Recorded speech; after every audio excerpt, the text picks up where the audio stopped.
It has been more than 16 years since a civilian working for the Navy was charged with passing secrets to Israel. Jonathan Pollard pled guilty to conspiracy to commit espionage and is serving a life sentence. At first, Israeli leaders claimed Pollard was part of a rogue operation, but later took responsibility for his work. Now, Fox News has learned some U.S. investigators believe that there are Israelis again very much engaged in spying in and on the U.S., who may have known things they didn't tell us before September 11th. Fox News correspondent Carl Cameron has details in the first of a four-part series. Since September 11th, more than 60 Israelis have been arrested or detained, either under the new Patriot anti-terrorism law or for immigration violations. A handful of active Israeli military were among those detained, according to investigators, who say some of the detainees also failed polygraph questions when asked about alleged surveillance activities against and in the United States. There is no indication that the Israelis were involved in the 9/11 attacks, but investigators suspect that the Israelis may have gathered intelligence about the attacks in advance and not shared it.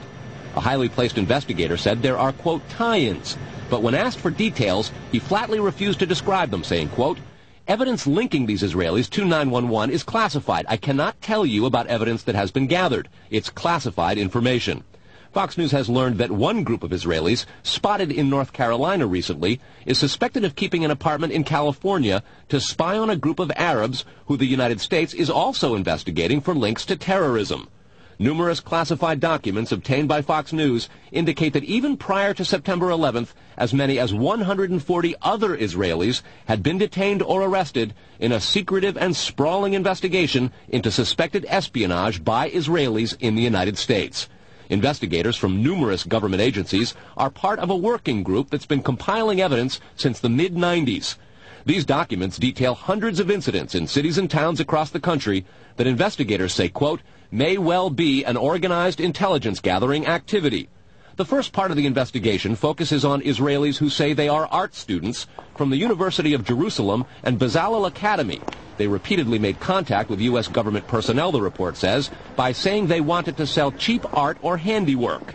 Documents say they, quote, targeted and penetrated military bases, the DEA, FBI, and dozens of other government facilities, and even secret offices and unlisted private homes of law enforcement and intelligence personnel. The majority of those questioned, quote, stated they served in military intelligence, electronic surveillance intercept, and or explosive ordnance units. Another part of the investigation has resulted in the detention and arrests of dozens of Israelis at American Mall kiosks, where they've been selling toys called Puzzle Car and Zoomcopter. Investigators suspect a front. Shortly after the New York Times and Washington Post reported the Israeli detentions last month, the carts began vanishing. Zoomcopter's webpage says, we are aware of the situation caused by thousands of mall carts being closed at the last minute. This in no way reflects the quality of the toy or its saleability. The problem lies in the operator's business policies. Why would Israelis spy in and on the U.S.? A General Accounting Office investigation referred to Israel as Country A and said, quote, according to a U.S. intelligence agency, the government of Country A conducts the most aggressive espionage operation against the U.S. of any U.S. ally. A defense intelligence report said Israel has a voracious appetite for information and, quote, the Israelis are motivated by strong survival instincts which dictate every facet of their political and economic policies. It aggressively collects military and industrial technology, and the U.S. is a high priority target. The document concludes, quote, Israel possesses the resources and technical capability to achieve its collection objectives. A spokesman for the Israeli embassy here in Washington issued a categorical denial, saying any suggestion that Israelis are spying in or on the U.S. is, quote, simply not true. There are other things to consider, and in the days ahead, we will take a look at the U.S. phone system and law enforcement's methods for wiretaps, and an investigation into the possibility that both have been compromised by our friends and allies overseas. Brett? Carl, what about this question of advanced knowledge of what was going to happen on 9/11? How clear are investigators that some Israeli agents may have known something? Well, it's very explosive information, obviously, and there's a great deal of evidence that they say they have collected, none of it necessarily conclusive. It's more when they put it all together. A bigger question, they say, is how could they not have known? Almost a direct quote, Brett. This going to the fact that they were spying on some Arabs, right? Correct. All right, Carl, thanks very much. We reported on the approximately 60 Israelis who had been detained in connection with the September 11th terrorism investigation. Carl Cameron reported that U.S. investigators suspect that some of these Israelis were spying on Arabs in this country and may have turned up information on the planned terrorist attacks back in September that was not passed on. Tonight, in the second of 4 reports on spying by Israelis in the U.S., we learn about an Israeli-based private communications company for whom a half dozen of those 60 detained suspects worked. American investigators fear information generated by this firm may have fallen into the wrong hands and had the effect of impeding the September 11th terror inquiry. Here's Carl Cameron's second report. Fox News has learned that some American terrorism investigators fear certain suspects in the September 11th attacks may have managed to stay ahead of them by knowing who and when investigators are calling on the telephone. How? By obtaining and analyzing data that's generated every time someone in the U.S. makes a phone call. One sitting in city, please. Here's how the system works. Most directory assistance calls and virtually all call records and billing in the U.S. are done for the phone companies by Amdocs Limited, an Israeli-based private telecommunications company. Amdocs has contracts with the 25 biggest phone companies in America and more worldwide. The White House and other secure government phone lines are protected, but it is virtually impossible to make a call on normal phones without generating an Amdocs record of it. In recent years, the FBI and other government agencies have investigated Amdocs more than once. The firm has repeatedly and adamantly denied any security breaches or wrongdoing.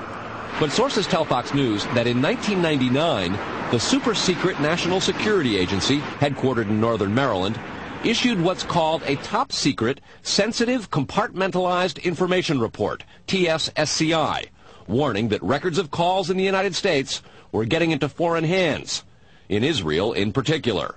Investigators do not believe calls are being listened to, but the data about who's calling whom and when is plenty valuable in itself. An internal Amdocs memo to senior company executives suggests just how Amdocs-generated call records could be used. Quote, widespread data mining techniques and algorithms, combining both the properties of the customer, like credit rating, and properties of the specific behavior such as whom the customers are calling.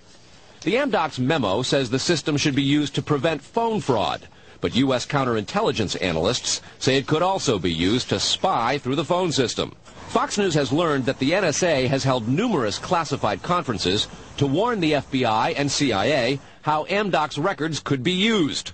At one NSA briefing, a diagram by the Argonne National Lab was used to show that if the phone records are not secure, major security breaches are possible.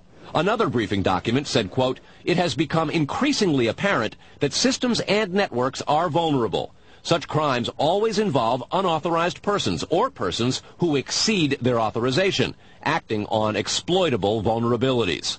Those vulnerabilities are growing because, according to another briefing, the U.S. relies too much on foreign companies like Amdocs for high-tech equipment and software. Quote, many factors have led to increased dependence on code developed overseas. We buy rather than train or develop solutions. U.S. intelligence does not believe the Israeli government is involved in a misuse of Amdocs information, and Amdocs insists that its data is secure. What U.S. government officials are worried about, however, is the possibility that Amdocs data could get into the wrong hands, particularly organized crime, and that would not be the first time that such a thing has happened. Fox News has documents of a 1997 drug trafficking case in Los Angeles in which telephone information, the types that Amdocs collects, was used to, quote, completely compromise the communications of the FBI, the Secret Service, the DEA, and the LAPD. And we'll have that and a lot more in the days ahead, Brett. Carl, I want to take you back to your report last night on those 60 people who were Israelis who were